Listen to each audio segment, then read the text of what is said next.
So warm welcome to Arive Skills. I take the pleasure of having your presence here for the Financial Modeling Masterclass. Yeah. So let me begin with a brief introduction about myself. I am Narayana Swami, and these are my academic background. I have 30 plus years of experience in teaching, training and consulting. I basically do coaching, training and teaching. Recently I stepped down as area head finance with SP Jain School of Global Management for the Delhi, Dubai, Mumbai, Singapore and Sydney campus. I was also a consultant with Times Pro, adjunct faculty with Nasimoji Institute of Management Studies, Bangalore, Christ University, Alliance University, ICFI Business School and Jaipur Institute of Management. I also visit Flame University, Pune, and I used to visit Bharatidas Institute of Management, and presently also I am visiting SP Jain School of Global Management. So this is my brief background. Let us straight away get into the topic, financial modeling. Let me brief you what are the points we are going to discuss in this session. To start with, what is financial modeling? What basically we do with financial modeling? What are all the areas that can be covered under financial modeling? What is the career prospect? What are the roles available if you are a modeler? After seeing all this basic stuff, primarily we are going to take up two things. One, how a model should not be, and two, how a model should be. So that's the whole essence of this masterclass. I repeat, how a model should not be, how a model should be. That's the basic idea behind this entire session, right? When I say financial modeling, in a very simple equation, we can put it this way. It's nothing but your MS Excel in combination with corporate finance and design methodology. Meaning, how are we going to apply MS Excel in corporate finance? And when I do that, I bring in a sort of a proper design through which we create a model. That is why I have given this equation. It's nothing but a combination of MS Excel with corporate finance and design methodology. How we are going to do that, that is the essence of our masterclass. Whenever we plan to build a house, how we basically do that? Whether we straight away go to the land, keep the bricks, put the cement, start constructing, or we will do something before that. What is that we do? Before constructing a house, first we identify a land. No, assume you have the land. Land is ready with you. Will you straight away start constructing, or will you do something before that? Obviously, we will prepare something called a blueprint, something called a plan. What is the plan actually? Where the kitchen should be, where the drawing room should be, where the entrance should be, and where you want the bedroom to be, how that to be designed, what length it should be, what height it should be, and do you want to have tiles, or you want to have marble, you want to have granite. You plan all this. And once you start thinking about planning, you will not have just one plan with you. You develop a plan, then based upon the feedback, based upon your thinking, you will redesign it. You will change it. Maybe n number of times you will change before you actually start constructing. And why this blueprint is so important, why this plan is so important, so that we can make changes. If I straight away start constructing, I won't be able to make changes. So in a plan, we can make n number of changes, finalize it, then we can go to the construction. The same concept holds good for modeling also. in an Excel sheet, you can try as many as experiments as possible, make it perfect, then you jump to the real life. That's where modeling helps you. So when I say modeling, normally students study MS Excel and corporate finance separately in their academic program. Normally when you study a UG or a PG program, you will be having a course called corporate finance. You will be having one course or workshop on MS Excel. You learn them separately. Probably when you come to specialization, you will learn more about finance topics like mergers and acquisitions or corporate valuation and all those things. But the problem is studying them separately will give you the individual foundation, but that's not going to help us. We need to know how to combine them and apply by using even the generative AI that has come up. So rather than knowing MS Excel separately, corporate finance separately, how can I combine them, use them together? That is all about financial modeling. So knowing them separately will not help us, right? Now, when we talk about financial modeling, as I said earlier, it is a process of creating mathematical models to represent the financial transactions and make predictions about the future performance. If you remember my explanation a few minutes back, we spoke about how a blueprint is required for constructing a house. A model is similar to a blueprint. I will give you a simple example.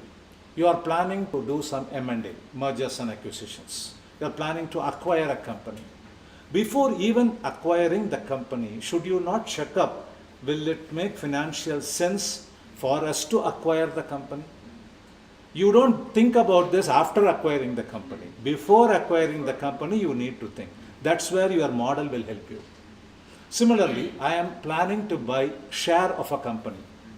Before even buying the share of the company, should I not know what is the true value of a share and whether the present market price is higher than that or lower than that?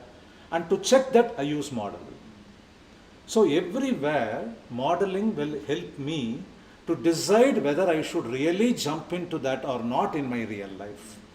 And when you say a model, it is nothing but an interconnection between various variables.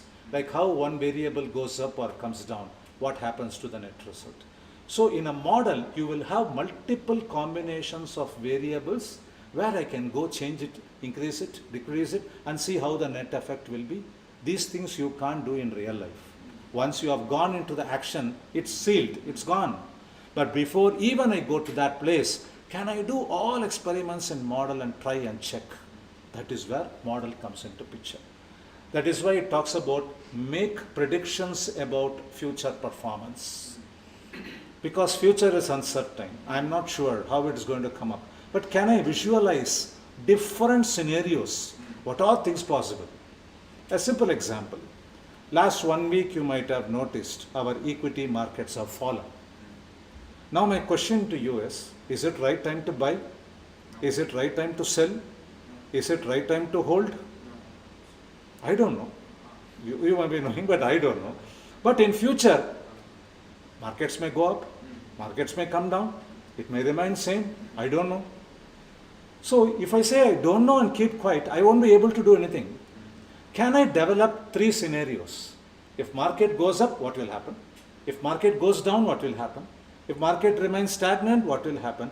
With these 3 scenarios, can I work out different models and see how my investments will earn return or how I may lose the value in my investments? Can I do that checkup? That's where modeling will help me. So that is the whole idea behind modeling. Creating a model where establishing the relationship between various variables and trying to predict the future, how it can go, right?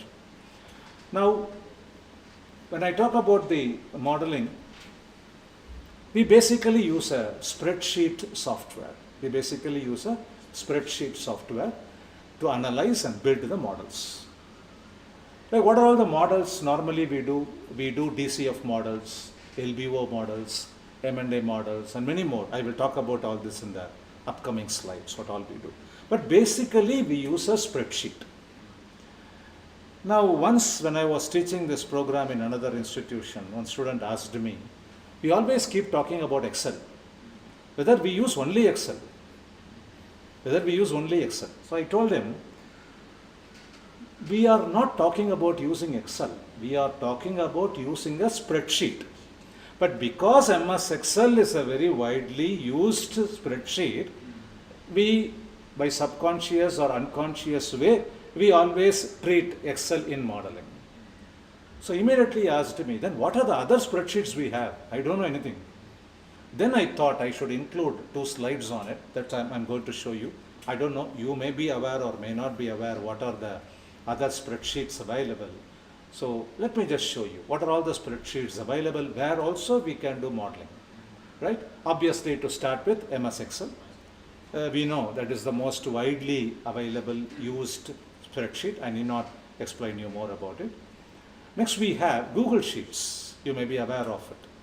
The biggest advantage of Google Sheet is if many people are involved in modeling, we can have a collaboration.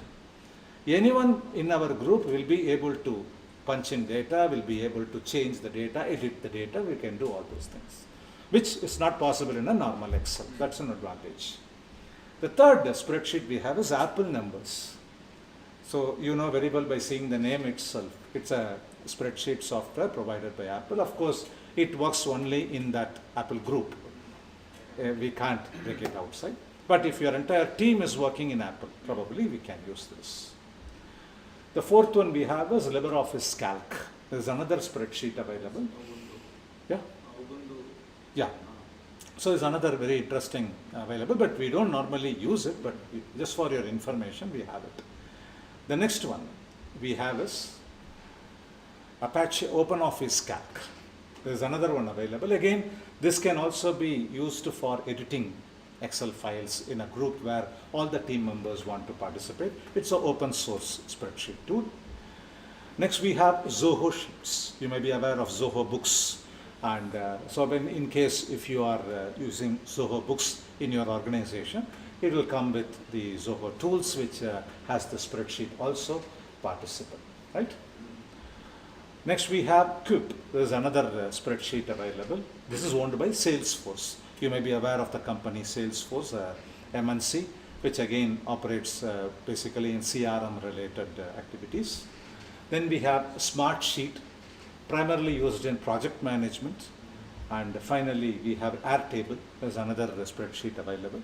So the last 3-4 minutes, if you see, I was only talking about various spreadsheets available, even though primarily we are going to use only Excel and most of us use Excel, but you should be aware many more spreadsheets are available. So just for your information, that's all, right? Now coming back. So when you talk about financial model, another way of explaining the financial model is that is designed to represent or capture in mathematical terms the relationship among the variables. This is what I was explaining a few minutes back.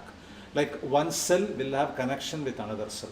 The whole modeling is actually how are we going to connect different cells and bring out some meaningful relationship primarily. And the whole purpose of model is to answer what if questions. If you remember, I told you, tomorrow markets may go up, may fall. So what if goes up? What if goes down? What if stays? So your models will help you in that. So again, another student asked me, why can't we do all this manually? Why we even require a software? Why we require Excel? Why you have to call it as model? Yes, you can do it manually. But when you do manually, if I want to change one variable, how will you do it? If I go and use my eraser and change one data and write another one, whether subsequent calculations will change automatically? No. That is where you require the system. That's where you require a spreadsheet. That's where modeling comes into picture. That is why we cannot do this manually. In fact, 30 years back, I started my career doing manually only. So for every change, we used to have bunch of sheets. In one day, I will be doing only one model manually because suddenly my manager will come and say, if you change the sale price from 30 to 35, what will happen? Immediately I will take paper, I will take pen, start working. Right? Because 30 years back, I was not even aware there exists something called Excel. But after struggling with my manager like this, I learned something called Lotus 123. Lotus 123 was something like a father to MS Excel. First I learned that. After that only MS Excel came in. Then slowly we started learning. And now I know how much time we can save with the help of a model. And how much time I wasted 30 years back just to change one data and do the calculation, right? And many times people ask whether financial modeling and financial analysis are same. You do financial analysis through modeling. Through modeling, you can do financial analysis. There are two sides of the coin. Like I give you a company's annual report and say, analyze this company. You know, you might have studied, there is something called vertical analysis, horizontal analysis, cash flow analysis, ratio analysis, and so on. All this you can do using modeling. So analysis can be done through modeling. Modeling can be used to do analysis. So they are two sides of the same coin, actually speaking, right? Now we will get into a very important discussion. Coverage. Where all I can use financial modeling. Developing specialist programs which answers specific business problems. See, there is nothing called one model which will take care of everything. For every specific business problem, we have to create a specific model. So, what are they? Number one, I don't know whether you have heard this term, FP&A, Financial Planning and Analysis. It's a very important division in most of the consulting companies, in most of the companies by themselves. There, we do something called three-statement modeling. What is three-statement modeling? Very simple. Projecting income statement, balance sheet, cash flow statement. That is called three-statement models. So FP&A is primarily into projections. So they project your upcoming 3 years, 5 years income statement, balance sheet, cash flow statement. Their financial modeling will be very useful. Because when I talk about future, as you know, it's uncertain. When I say it is uncertain, obviously a lot of variables will play a role. If I change those variables, how my profit will change, how my assets will change, how my cash flows will change, whether CFO will change or CFI will change or CFF will change, how it will change. I can do all these experiments, right? Second, we have project finance model. Very simple example. The metro work that is happening is a project. Do you agree? It's a project, right? You know very well, any project is for future. You already spend 5 years, 10 years, 15 years in creating a project. Then it will work for 50 years, 100 years, 150 years. So now the question is, should I invest in the project or not? A simple capital budgeting decision, right? How to take that decision? I should have an idea about my future, right? How? Projections, where I use project finance modeling. And most of the project finance are financed by debt. So when I borrow X rupees at Y percentage interest and I invest, what cash flows I will generate, how I will repay my loan, over what time period, then what will be the leftover cash flows available with me. Can you visualize all this which I am telling you? And all this should come into my Excel. Simple. That's where project finance modeling. Can I sit and do all this in paper and pen? Will it work? That's where modeling helps us, right? Next we have corporate valuation modeling. I want to know the value of Hindustan Unilever Limited.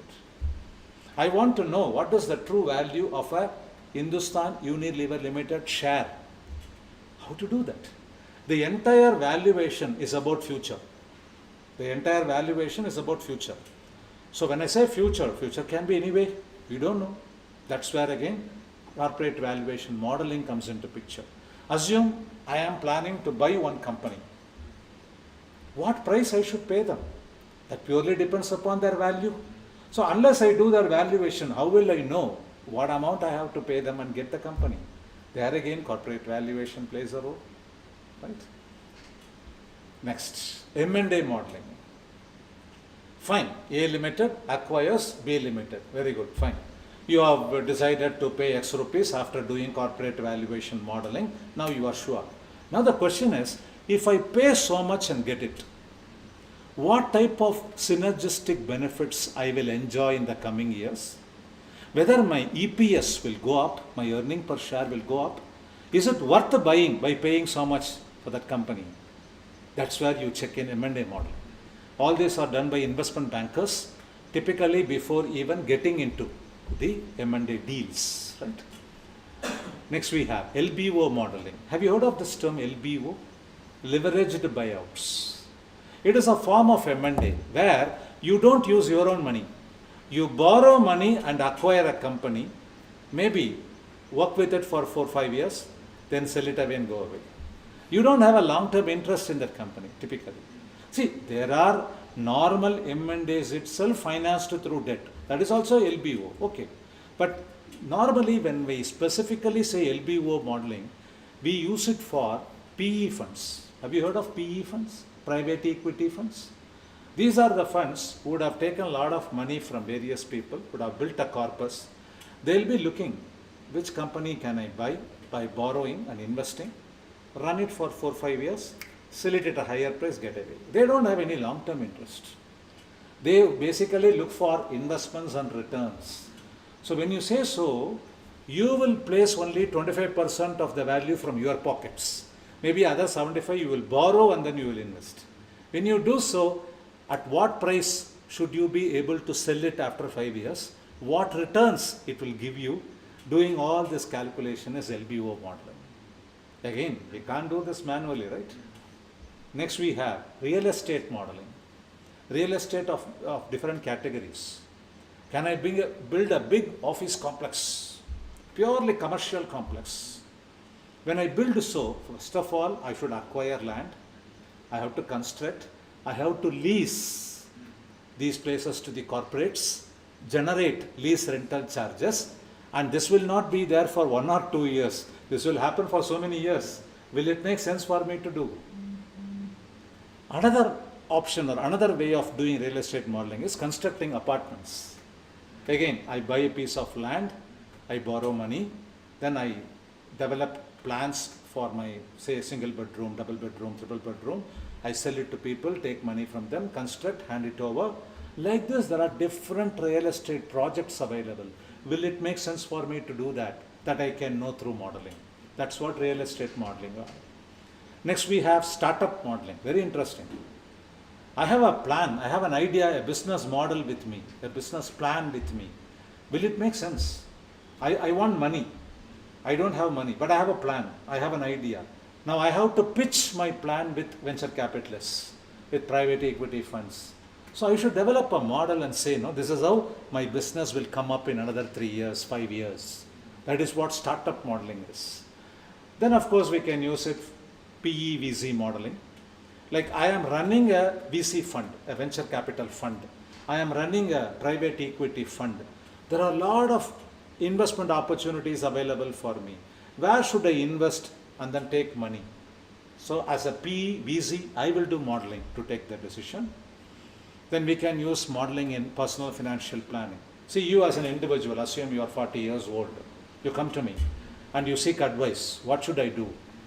I have to suggest you investment planning, insurance planning, retirement planning, tax planning, debt planning. I can do all those using modeling. Because again, we are going to talk about future. Please understand, wherever I talk about future, it is uncertain, modeling comes into picture. Very simple equation. Rarely we talk about past in our life. Because past is over, future is upcoming. That's where modeling will help us. So can you understand? I have given you some sample here. If you ask me only this list is complete, no way. I have given you some samples because we can talk about this itself for 3 hours. We have so many, right? But can you understand the coverage where all we can use financial models, right?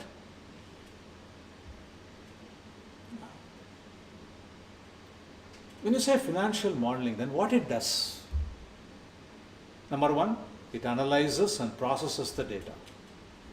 Second, modeling the future. We have already discussed all this, so I am not explaining further again. Testing assumptions in safe environment. What is the meaning? Assume another 4 months, another corona is going to come. We are going to have 2 months of lockdown. Can I guess that now itself? Can I put that assumptions in my model now itself? And can I check then what will happen? But in real life, you will not have that luxury to check. That is what it meant by testing assumptions in safe environment. Assumptions can be very optimistic, very pessimistic, very realistic. Can I try all this? Any experiment is possible in Excel, not possible in real life. That's what testing assumptions. Learning more about processes and behavior of variables and their sensitivity. There are n number of variables that will affect your business, but which will affect you the most? About which we have to be very careful.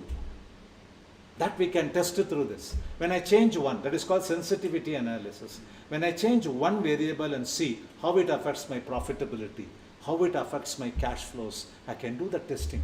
And I have to be very careful about that particular variable in real life. Because I know even if I make a small change, it brings in a very big disastrous results. I have to be very careful. It helps you in risk management. I have to use that particular variable very carefully in my life, right? All these are possible through modeling, right? What are the placement opportunities available? Which are all the areas where, if you know modeling, it will be very helpful. Upon learning these skills, placement opportunities are plenty in the following areas, particularly investment banking. Then we have equity valuation, FP&A, VZP and HF. You know what is HF? Hedge funds. Hedge funds. Investments and asset management, including mutual funds, right? Corporate finance, commercial banks, consulting, real estate, or if you want to be your own entrepreneur. And there are still many more available. So all the areas where a lot of people are required with the financial modeling knowledge. So if you ask me what roles I will play in these departments or divisions, these are all the roles we can expect.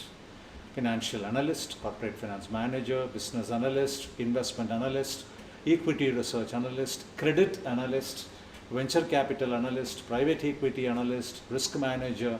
These are all various roles possible. Right? But let me be very frank. Any financial model is like our body. Unless there is a soul inside, body will not function.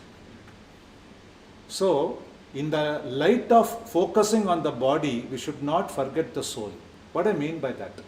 When I say equity research analyst, obviously modeling is through, you will do that. But you have to give some inputs for the model to work, right? And for that, you should know corporate valuation. You should know equity research. Without knowing that, with model alone, you can't do anything. So, model is not a standalone activity. It enhances, it gives a face to your knowledge. Similarly, without knowing what is M&A, how can I do M&A modeling? Right? Without knowing anything about your FP&A, how can I do? Without knowing what is income statement, balance sheet and cash flow statement, how can you project it? So please understand, by learning financial modeling alone, you can't grow big.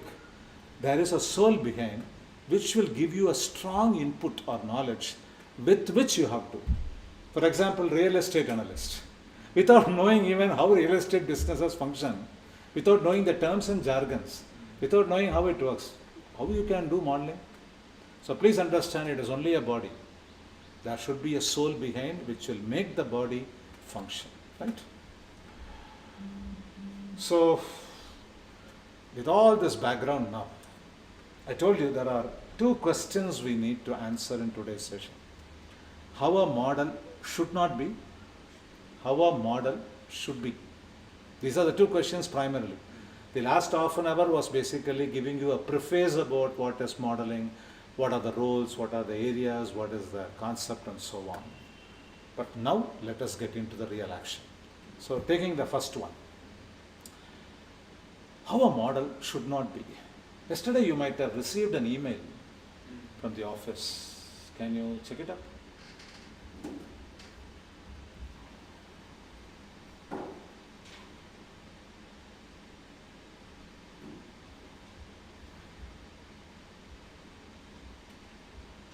can you see this particular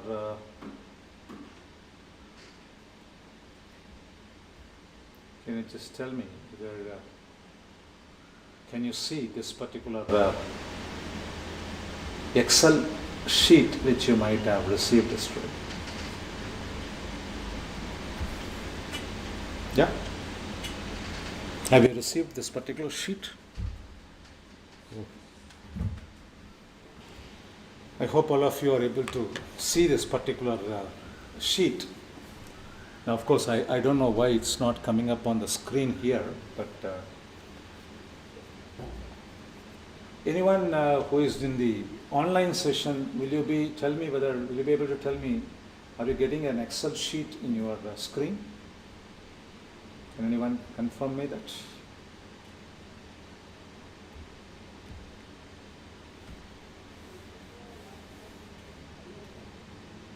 Fine. See, this is the simple calculation sheet of capital budgeting, right? I hope all of you know what is capital budgeting. Primarily, you are planning to acquire a machinery or planning for a project and trying to get the cash flows of the future period. You are going to discount it and calculate NPV. If your NPV is positive, you will invest in the project. If it is negative, you will not. Simple, right? That's a simple concept about your capital budgeting. You have a model before you. Now, what are the mistakes in this model? My whole objective is to tell you how this model is wrong. This is a perfect example of how a model should not be. But for that, you should know what are the mistakes over there, right? Probably if you see, you may think everything is okay. What is wrong here? Why this man is saying that this is not a perfect model? So the whole idea is to first to take up a wrong model and tell you how and why it's not working or it is not a proper model. That's the whole idea behind, whole concept behind, right? Fine. Now let me come up one by one. In my PPT, I will start explaining you what is wrong. When I explain, please have the Excel sheet with you. Keep checking. Can you understand what I am saying? See, normally this is the sheet we give to the students when they come for a financial modeling role for any job. When I give this Excel sheet to them and say, tell me what is wrong in this. If they can tell me 10 things which are wrong in this, I know that they know modeling. If they can't say anything, or if they think everything is okay in this, that means they don't know what is modeling. Very simple. So we don't ask anyone whether you know modeling or not. We just give this sheet to them and ask them, what's wrong with this? Tell them, right? So that's what I'm going to take up now. So let me now take you through the financial modeling explanations.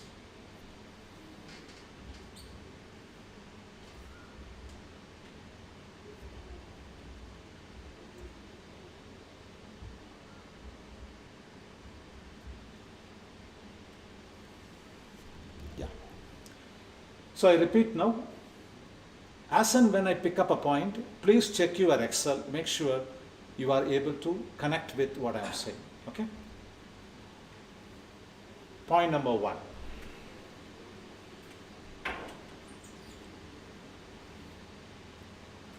When you look at your Excel sheet, is there any layout where you have the inputs separately given?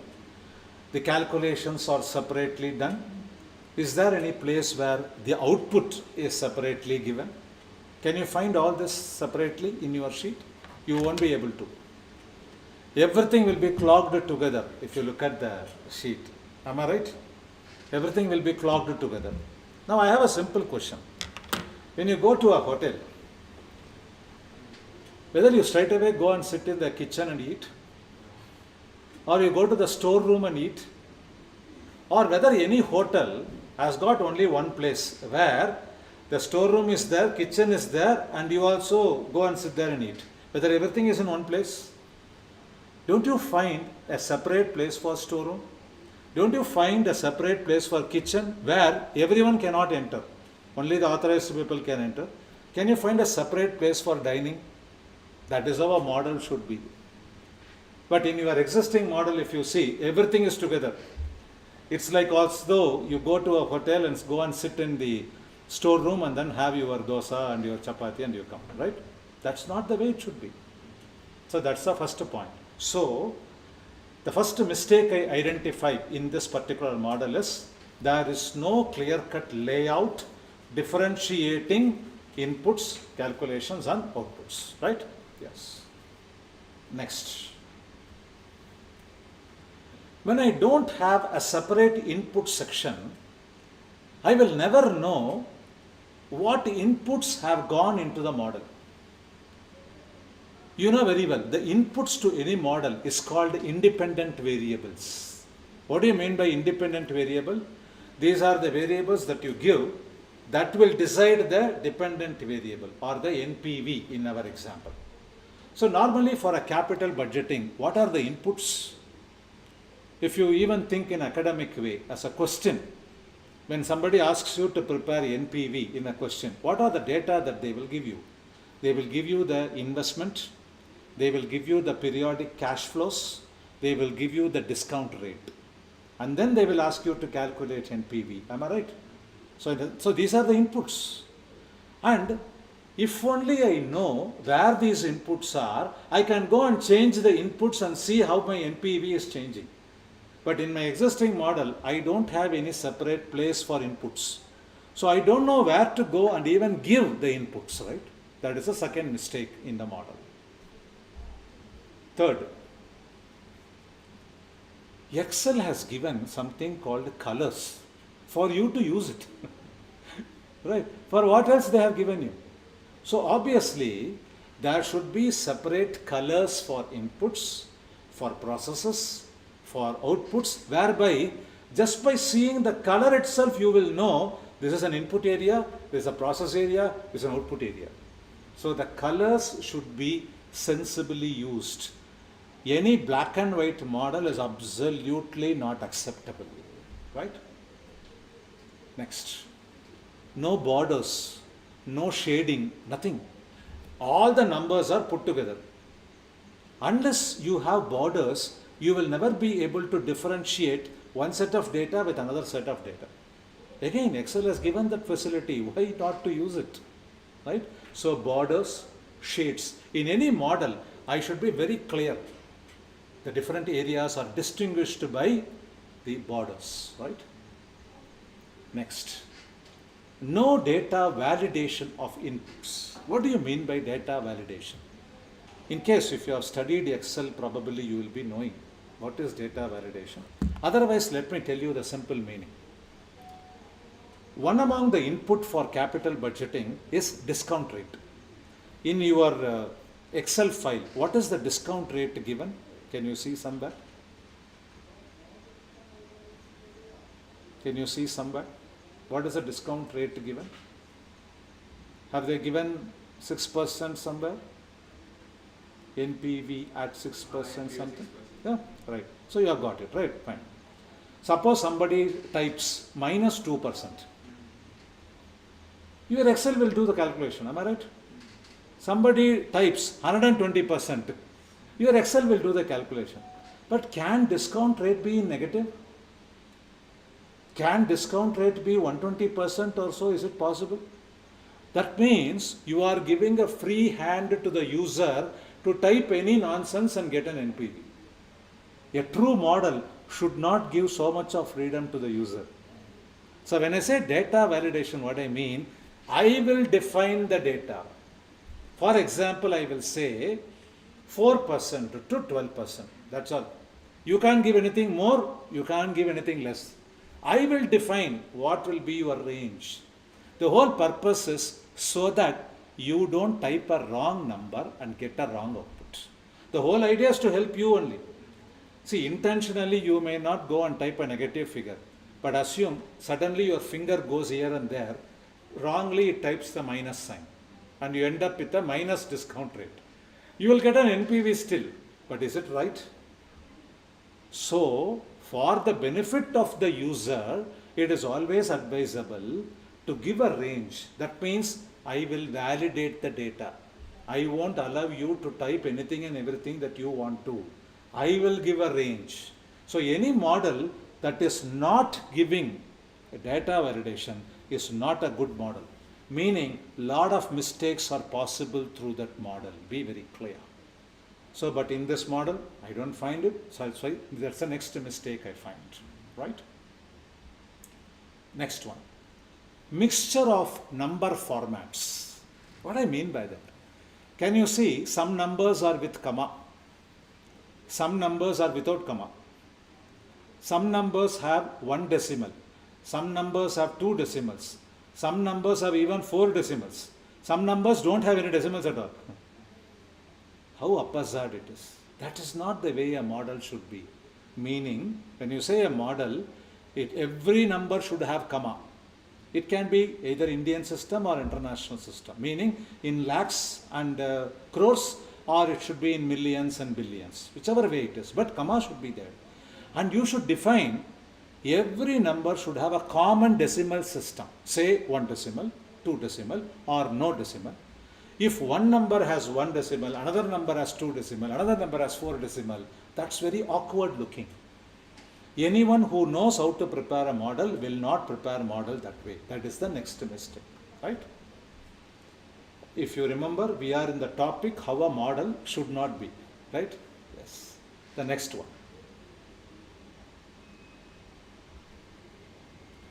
Cell formula overwritten with a number. If you go to cell number G10 in your file, go to cell number G10, can you find there is a formula, and in that formula there is a number typed within. Have you noticed it? I think it's about taxation, I believe. Yes, can you see that? So tomorrow, suppose you want to change the tax, because you know every year tax rates may not be same. So suppose I want to change the tax, will you go to every cell and then retype the tax rate? It will be possible. A normal model will have 15-20 sheets. Is it humanly possible to do that? For doing all those, why you require a model? You can do manually itself, right? So never ever have a number typed inside the formula. When you say a formula, only cell numbers should be there. B10 multiplied by E4 multiplied by G20. That is how a formula should be. In between, one number should not come. Right? That's a big mistake. Next, hard coding. What do you mean by hard coding?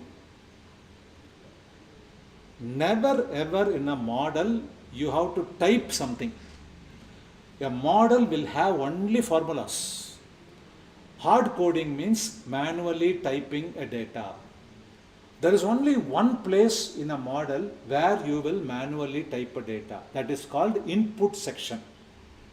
Only in the input section you have to manually type the data. No other place in the model you have to manually type the data. If you look at cell B10, if you look at cell B17, you can find their data coming in.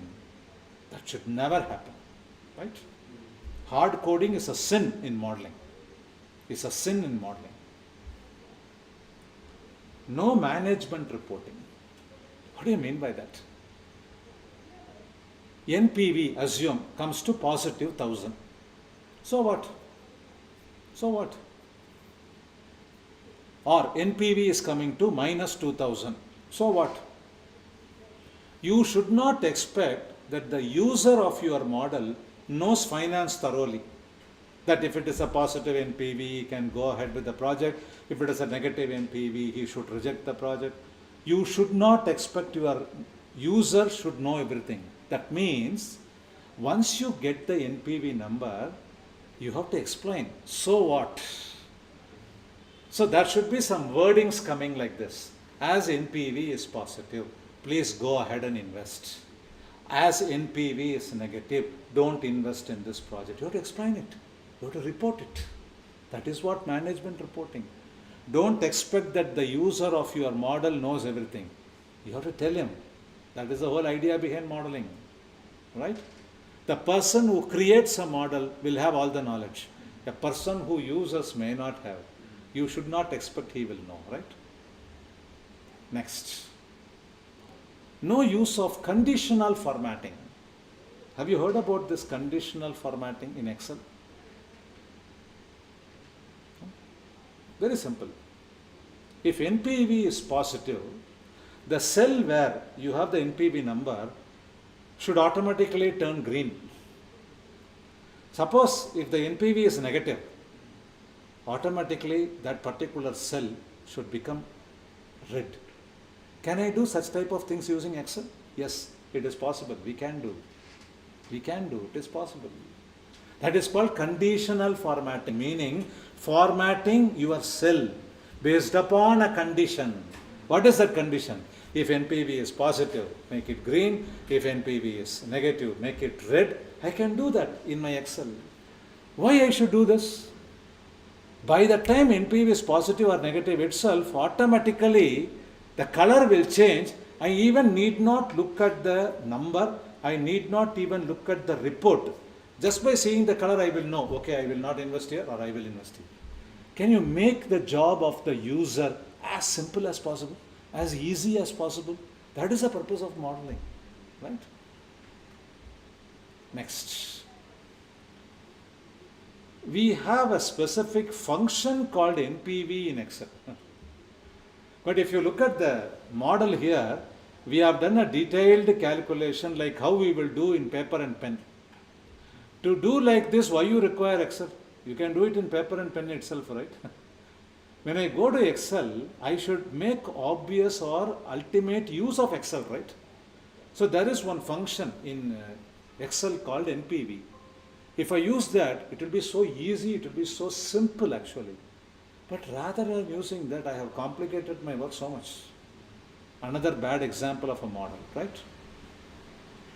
Next, no sensitivity analysis. What do you mean by sensitivity analysis? Change my discount rate from 6% to 7%. What will happen? Change my discount rate from 6% to 5%. What will happen? A true model should be able to do that. That is the whole purpose of modeling. But here, do I have any such provision? Nothing. There is one calculation done, that's all. Again, another very bad model. Any good model should help you to do sensitivity analysis. Right? Next. No graphical presentation of any data. Of course, in capital budgeting, there is no much scope. But suppose you do horizontal analysis, vertical analysis, you do ratio analysis for at least 5 years, 10 years data. How much of pictorial presentations you can do? How much of graphs you can use? Trend analysis if you do. Can you see last 5 years how my profit has grown or how my profit has come down, how it has remained stable? Can I check all this? Any model without graphs is not a complete model. It's not a complete model.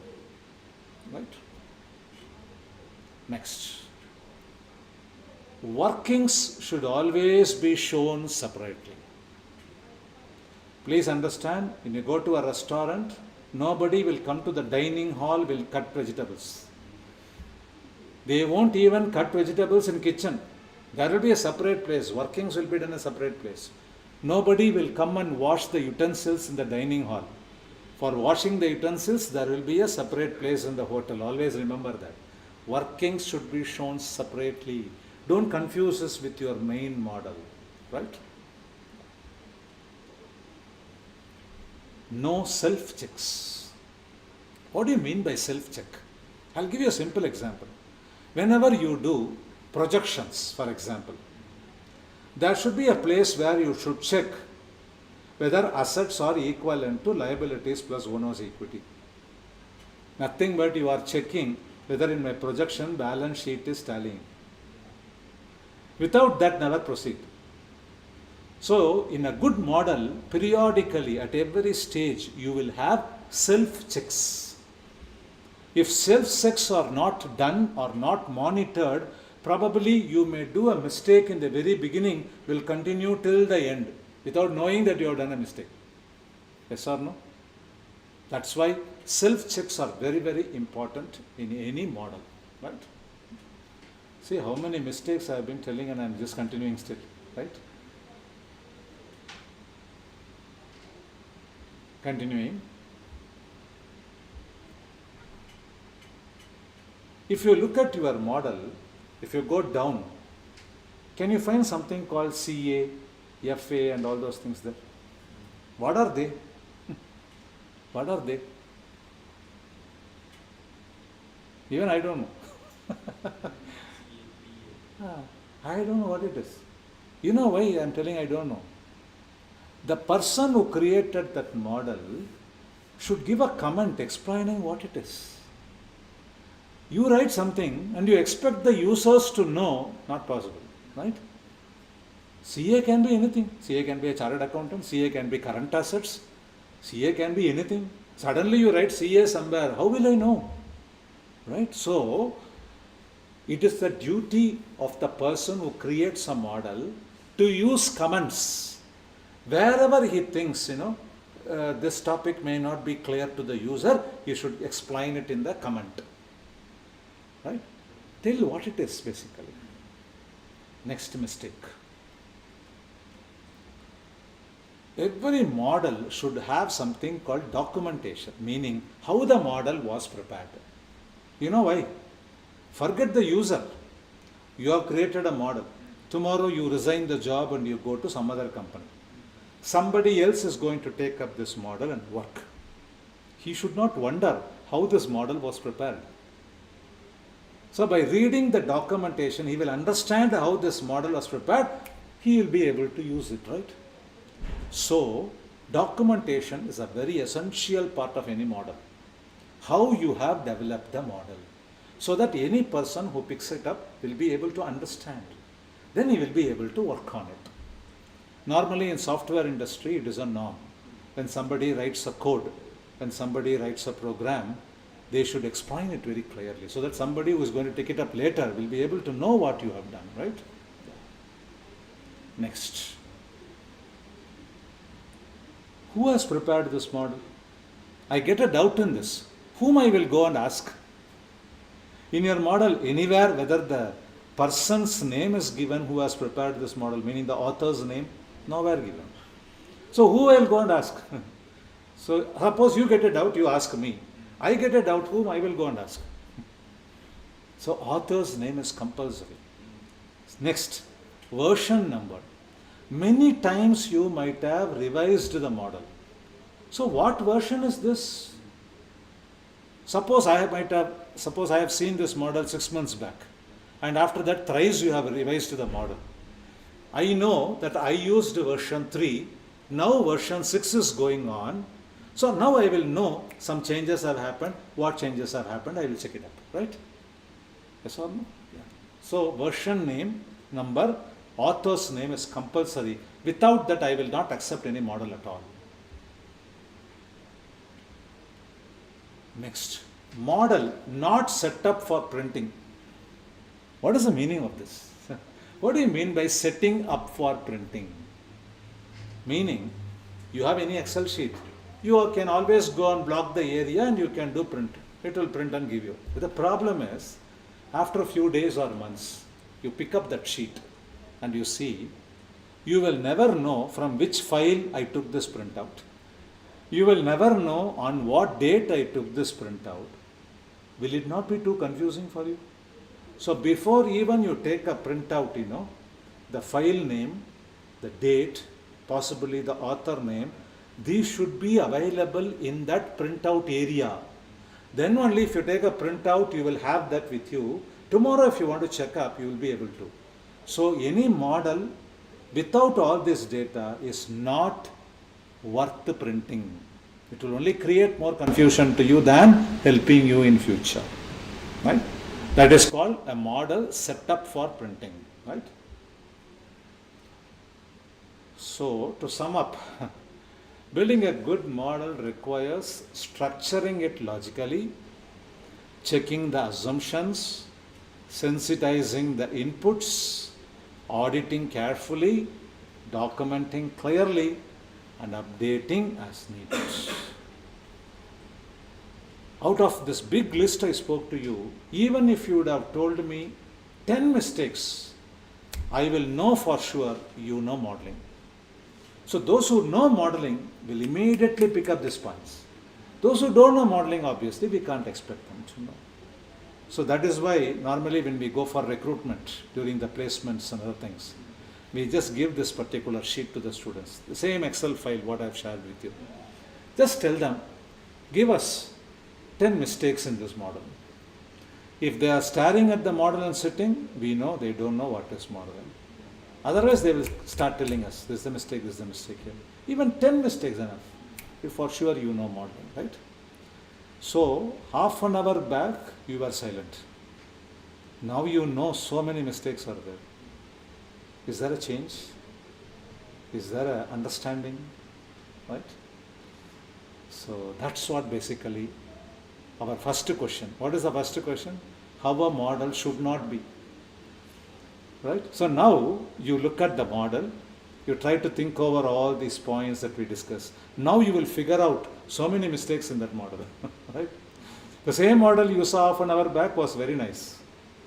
Now you see, now we can blame the model comfortably. Right?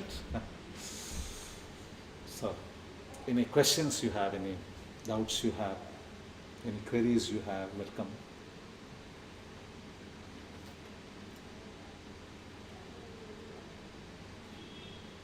I will share this PPT also with you so that you will be able to link and you will be able to check.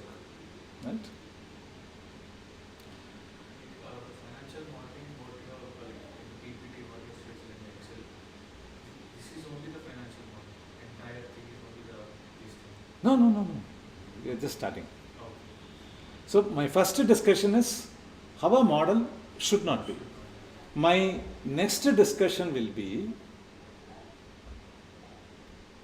mere blaming is not sufficient, right? Sima telling that you are wrong, this is not the way to do, throw this away is not sufficient. So we should also now bring in the relevant features and we have to change. We have to see how to improvise it. So if I just stop here, I will be doing only 50% of the work. Just telling you our model should not be. Okay, that will help you. But that is not complete, right? I should also tell you our model should be, right? We will take a short break, then we will come and do that. Right? As usual, we will take up a wrong, model. Let us slowly bring in one feature after another and slowly we will improvise and we will see how it works. And this is only about modeling. But the real financial model learning will happen when we go to those topics like project finance modeling, M&A modeling, corporate valuation modeling, where keeping all this in mind, we will bring the soul and then we will develop. And that is what I mean by specialist modeling, right? Like the modeling features are common, but model will be different. Am I right? So what we will do now, let us have a 5 to 10 minutes break, okay? Then we will come and take up how to improvise and make a real model. Meaning, let us not stop just blaming and keeping quiet. Let us also do and see how it works, right? Yes. Meanwhile, I will also check in office how to switch over to Excel sheet. Because otherwise, you can't see the Excel sheet here. I will do that. So, we learnt how not to prepare. Now let us see how to prepare. Okay. So we will take up a sample sheet.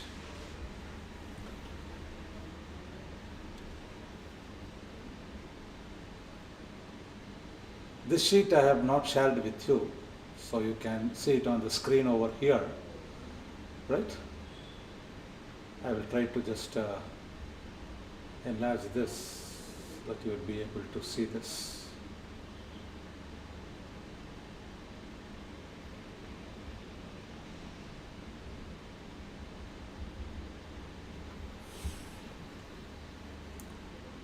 This is a new model with which we are going to start. The purpose is Before even we start, can you identify the mistakes in this? Can you identify the mistakes in this particular sheet?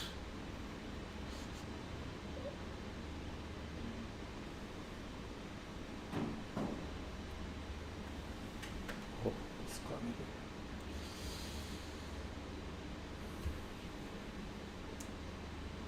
No layers. Can you quickly now recognize all our discussions? There is no separate place for input, output process, no use of color, no use of borders. There is no separate place for inputs, and they have not used the NPV function, not used the comment, and no sensitivity analysis possible. Can you see the number formats?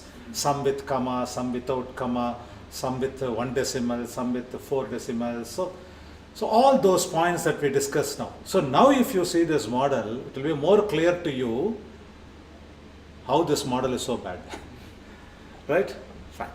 So having said how this is bad, shall we slowly improvise this? Shall we show one by one how to improvise this one? Right? So let me begin. The first one. Can you see some sort of a change in this particular sheet here? And tell me what is the change you are seeing here? Of course, the heading and all, it's in a proper manner. In the sense, capital value, periodic cash flow, discount is nothing but inputs. That is kept in one corner. Management summary, NPV 6142 is the output. That is kept in one corner. Then all the calculations below, down under are in one part. So basically what we have done is, we have segregated the inputs, outputs, process. Are we understanding this? That's the first step we have done. I will just quickly go to the previous sheet and show you. Everything was together. Now if you see, I have one place for input, one place for output, one place for process. This is the first improvement I am doing. Right? Fine. Next. When you look at this particular sheet here, let me enlarge this. What about the number formats? Can you see here? Every number has got comma. Second, all the numbers have 2 decimal format system, and the negatives are in brackets in different color. Can you see the uniformity here? This is what using number formats are. Whereas in our original sheet it was not the case. Look at the original sheet again. Look at the original sheet. Not all were having commas. Some were having 1 decimal, 2 decimal, 4 decimal, 5 decimal. But if you look at now, everything having 2 decimals, negatives is in brackets, and you have comma for everything. Next improvement. Apart from separate place for input, separate place for output, and separate place for process. Right? Yes. Next. Can I bring in borders now? Can I bring in borders now? Look at this. The title, present value, has got a border, right?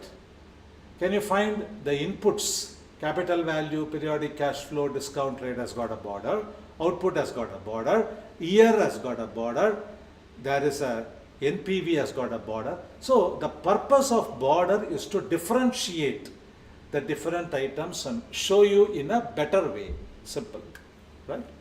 So that's your simple bordering system. Right? Next. What are all the layouts I am going to use? What I mean by layouts, what type of color background I am going to give. You see here, management summary. If you look at management summary, they will be in a gray background. If you look at the answer, that will be in a gray background. If you look at the workings, that will be in some sort of a sandal background. When you look at the inputs, it will be in a blue sky, light blue sky background. And the inputs will be in blue color, the input number that you are going to give. So this is a layout format I am going to prepare for my own modeling exercise. So throughout my model, whether it is carrying 10 sheets or 15 sheets or 20 sheets, everywhere I will be using the same format. So somebody sees a gray background, immediately they will know this should be some calculations. Somebody sees a blue number, immediately they will know this is an input. So are you developing some sort of a uniformity? Are you conveying this? As a model preparer, you should be doing this. And you should hold on to this for all the models that you prepare. Now if you ask me, should I compulsorily follow only these backgrounds? Normally this is the practice for modeling. So if you also do this, there will be a general understanding that anybody prepares a model, these are the background colors they use for calculation, for inputs and so on.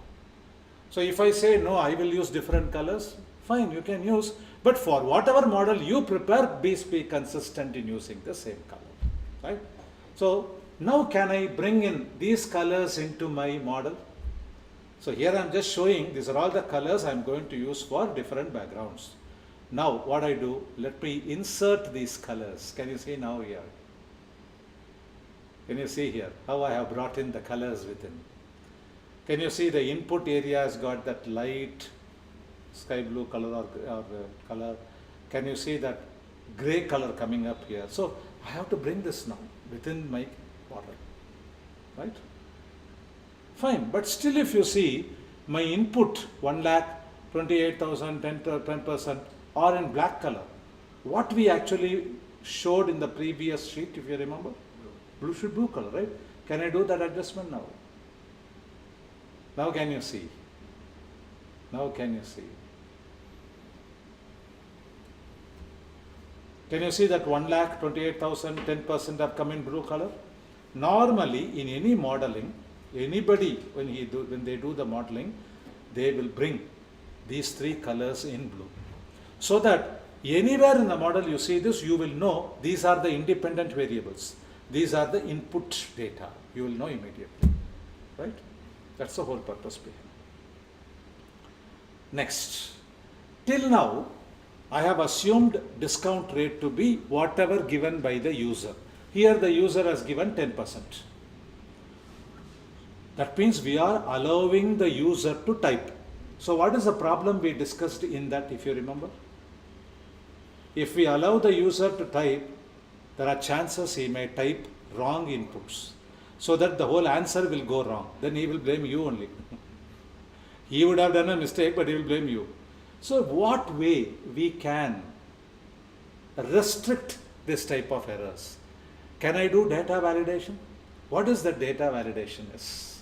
Now let us look at that. Look at this sheet. Look at this sheet. Now, here we are allowing the user to type the 10%. Rather, now what I am going to do, below this if you see, I am going to have my own list of inputs starting from 8%. And then I will increase this by say 5%, 0.5% or 0.25%, and I will have a range here. So starting from 8%, it will go to 8.25, 8.5, 8.75, 9, like that. It will come up to say 12%. Meaning the user will have a choice to give the discount rate within the range I am telling him. I am going to dictate the range within which he can choose. So in this data validation now, I have decided my starting rate will be 8%, and then I am going to increase this. Before even I increase, let me have the list of items. So I have typed all 8%. Now what I will do, I will go to the next sheet called validation control, and see here what am I going to do. I am going to increase this by 0.5%. Can you see here? I am starting with 8 and I am going to increase it by 0.5. I will take it up to 12%. I will take it up to 12%. That's all. So suppose you want to type 6%, you can't. You want to type 14%, you cannot. I have defined the range. So there is no possibility of an error. Are you understanding the seriousness behind this? Right? Okay, fine. I have defined this. But how am I going to present this to him? Because still if you see my sheet here, it is still showing 10%. But can you see here, I have brought in something called a drop list. Can you see a drop list? So when I say I am going to define, then how I am going to help my user?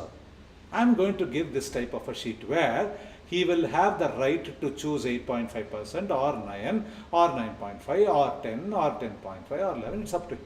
But he cannot choose anything beyond this. Right? So I am going to help him with a list, a drop down list. Right? Suppose he chooses 11. Can you see here? It changed it to 11 there. Suppose I chose this to 8.5. Can you see it's changing to 8.5? So I have defined the range. I have also given this to the user. He need not type anything now. Just go to the drop down list and pick up over. Suppose somebody says, I am not very comfortable with this drop down list. I have another alternative. Can I give him a scroll bar? Can I give him a scroll bar? Can you see here? A scroll bar. If I make it to the left, it comes to 8%. Make it to the right, it comes to 12%. So in between, I can choose this. I can choose this, right? I can change this. Here and there, I can change. Right? So if somebody says, I want more flexibility, either you give a drop down or you give a scroll bar. Practically, we give only drop down. This is just to tell you that we can give one more also, right? Very good. Next, what is the other aspect we checked up? There is nothing called conditional formatting. You remember? We checked up that. So how to do that? Come here. Come here. Let us check it up that. What is the present NPV? 933. Can you see that? Okay. For example, this company has a practice. If NPV is above 7,000, they will invest. If NPV is below 7,000, they will not invest. That's a practice or a benchmark this company has got. Okay. Now, let us try with the different discount rates and see.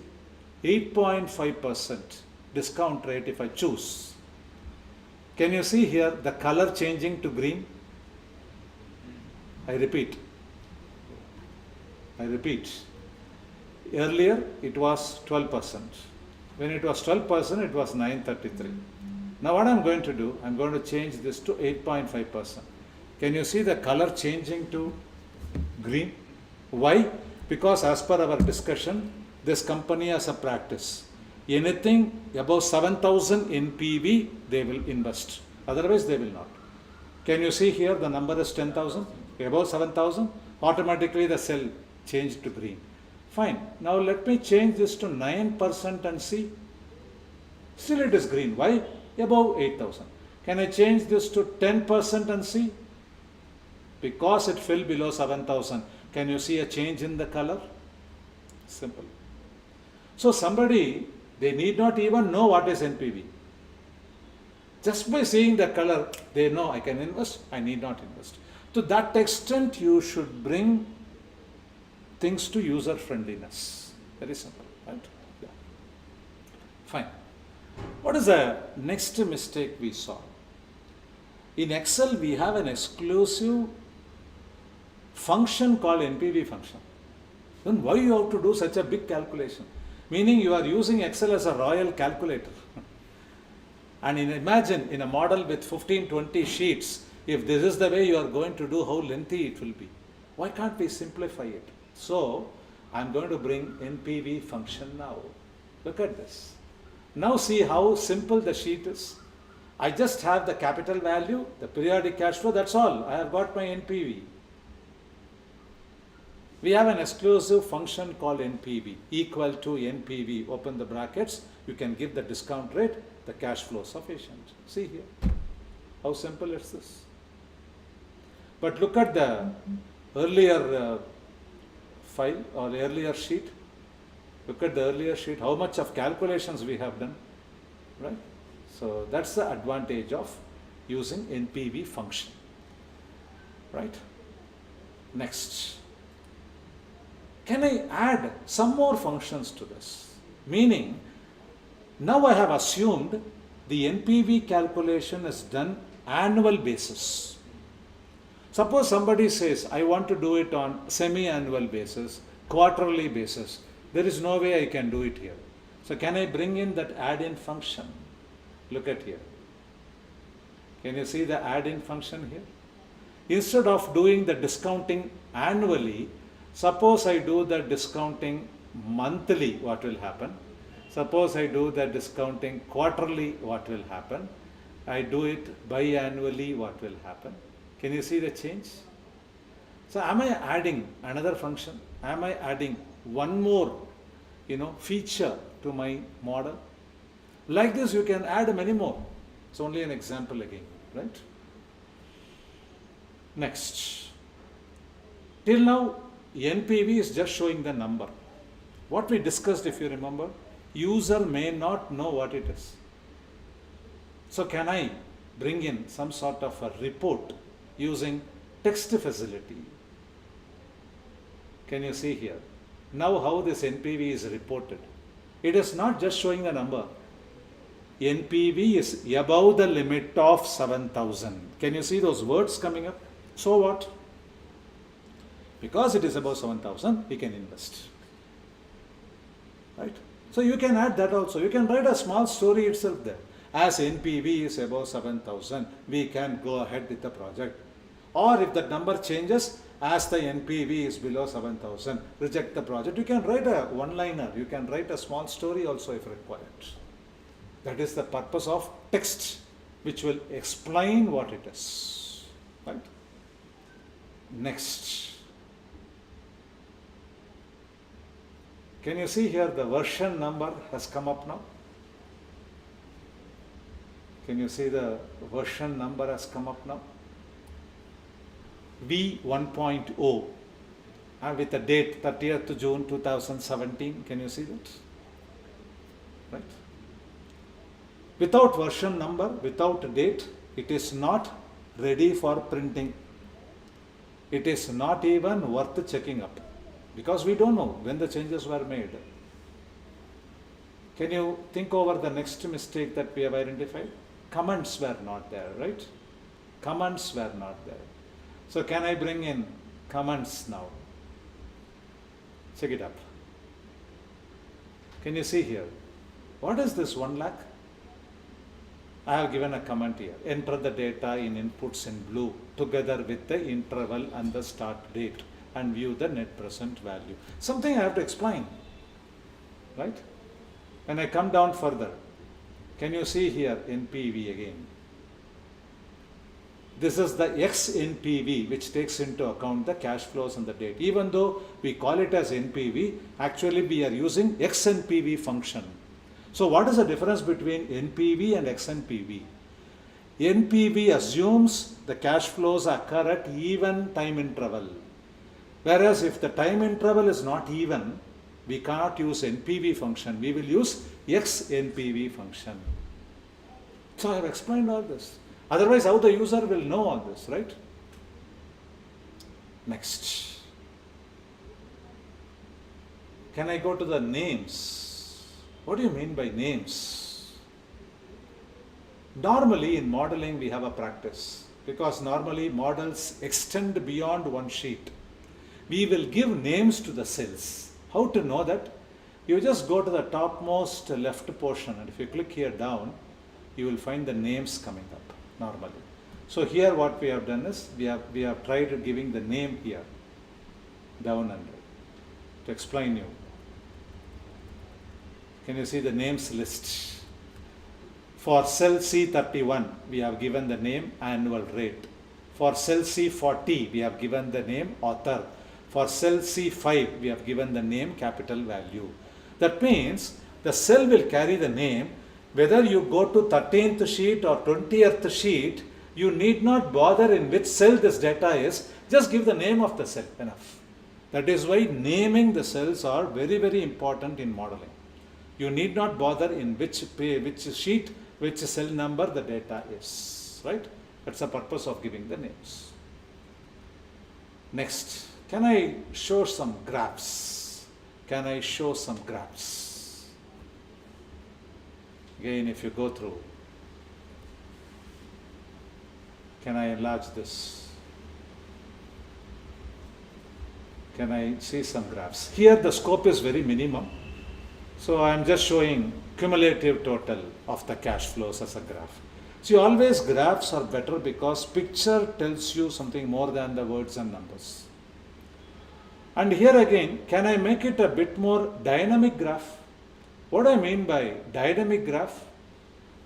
Here it is fixed, only cumulative total will come. I don't have a choice. But when I say dynamic graph, can you see here, it can be capital value, it can be periodic cash flows, it can be net cash flows, it can be cumulative total. So can you see, I can bring in various varieties and the user will have a choice to pick up different types of graphs. That is called dynamic graphs. Why should you tell him that you have to see only one graph? If he says, I want to see multiple graphs, give him that option, right? Next, can I use data tables? What do you mean by data tables? In Excel, you might have studied data tables. It will help you to develop for different discount rates, for different capital flows, what can be NPV. I can have a two-dimensional data. For different discount rates, different capital inflows, what can be. Particularly while doing corporate valuation modeling, M&A modeling, we use this very much, using data tables. Right? We can also do scenario analysis. Do you remember what we discussed about scenario some time back? We can have an optimistic scenario, a pessimistic scenario, or a realistic scenario, and then we can develop. Right? For different scenarios, how the NPV will be. For example, if you see the column F here, for worst case scenario, your NPV is only 658. Whereas for the best case scenario, G column, your NPV is 10,416, right? This helps you a lot. Next, this is what the standard formats map we are going to have. Can you see here, how am I going to present the total? Look at row 12 alone. Look at the row 12 alone. How am I going to present my total?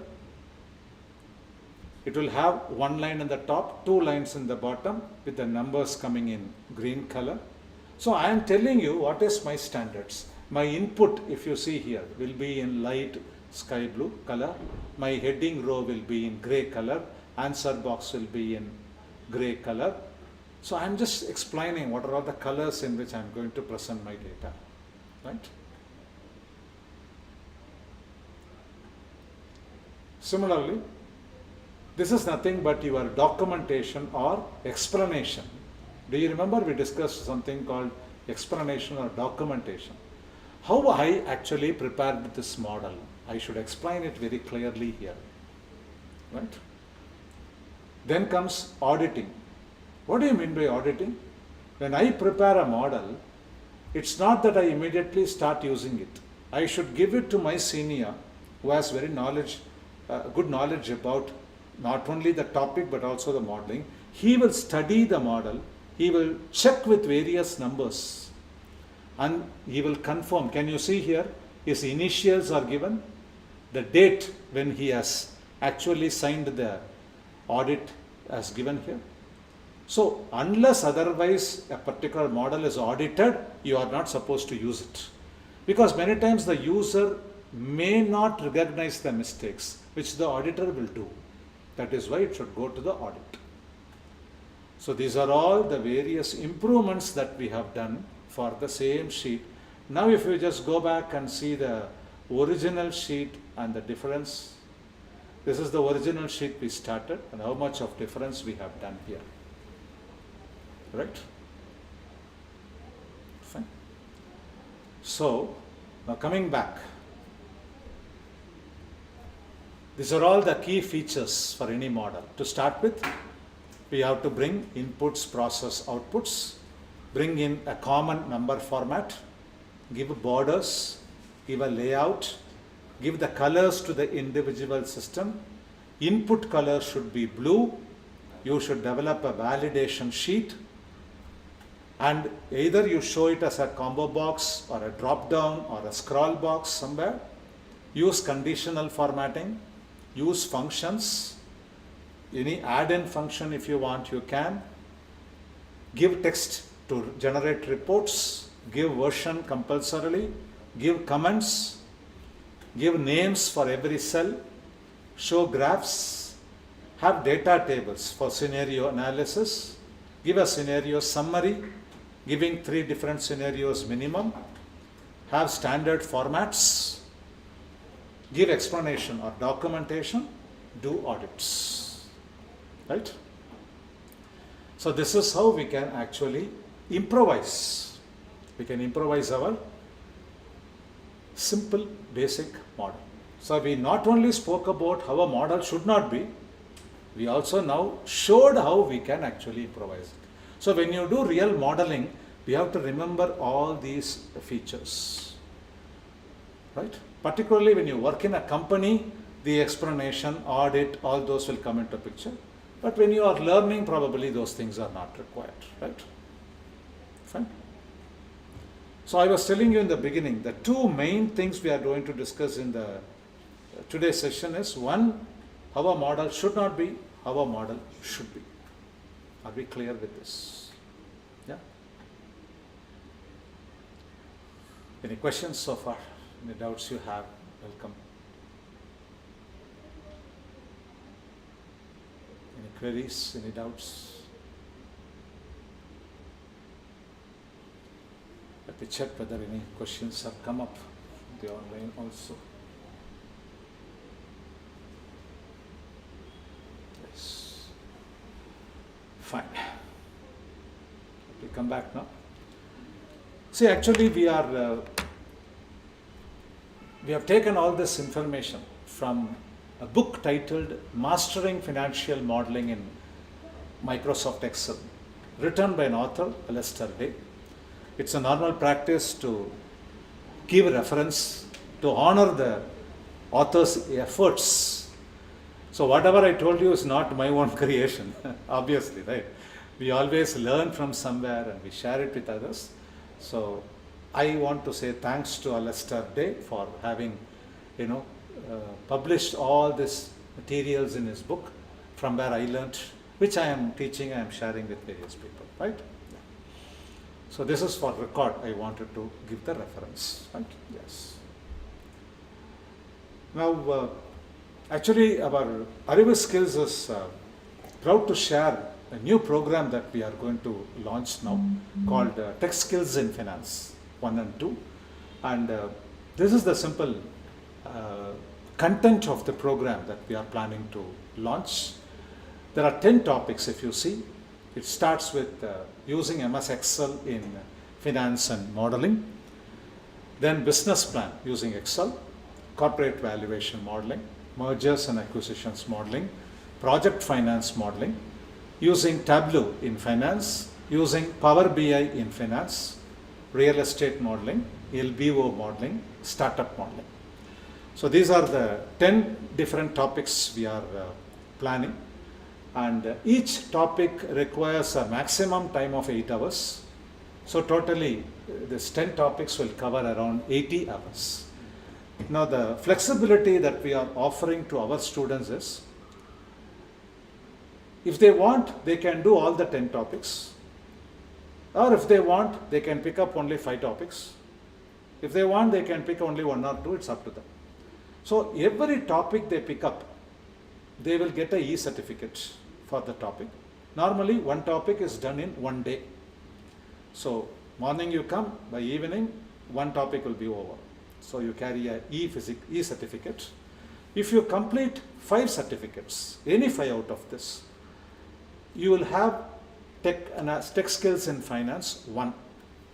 Suppose you do all the 10, you will get another one, tech skills in finance 2.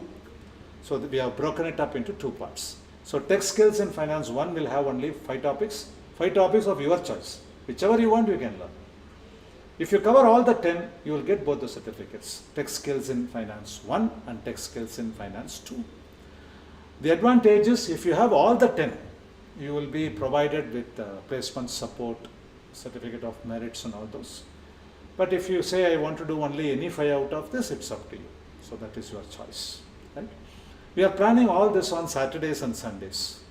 So you can individually register for every topic. Not that compulsorily, continuously you have to come every Saturday, Sunday. Suppose you come one Saturday, Sunday, you pick up 2, you study that. Next Saturday, Sunday, suppose you can't come due to any reason, no issue, come later. And for us, we require 5 weeks to do all the 10 topics. Once we complete 5 weeks, again we will start from the beginning and we will keep running. So that, anytime you miss 1 or 2 in the next batch, you can obviously join and you can do. It can be a classroom session. You can also come online. It's your choice. So this is what we are planning to launch shortly. So that, you will be able to learn how to use MS Excel in modeling, how to use Tableau in finance, how to use Power BI in finance, and also how to use generative AI to bring in the inputs to do all these things. That is why in Toto we call this as tech skills in finance. So 4 things will come into picture. MS Excel, Tableau, Power BI and generative AI all will come into picture. So this is what we are planning to launch the coming days to come. And of course information will be available in the website also for you to take it up, right? So thank you very much for sharing your time. Hopefully this time was useful to you. You learned something new, something different, right? So please stay. We are planning for a quiz so that the top performers will be given prize for their efforts that they are going to put in the quiz. The quiz will be covering basic accounting, basic corporate finance, basic MS Excel, and basic portfolio management type of thing. Very basic thing. Just for you to brush up and see how strong you are in the foundations of all this. So the top 3 will be awarded some prizes. That's what our Reviscals are planning. So shortly you will be receiving the web link to take up the quiz, which you can take it up. And it will be a platform called Testimos where you will be doing the work. And then we will be able to leave. Okay. So this is for both who are all present here and also for the online. Please stay for just few minutes. By the time you will be given the link. Okay. I'll go and inform Mr. Mowley about this. Right. So thank you all very much for your patient listening about what is financial modeling. Right. So I'll just inform Mr. Mowley about this. Right. Yeah.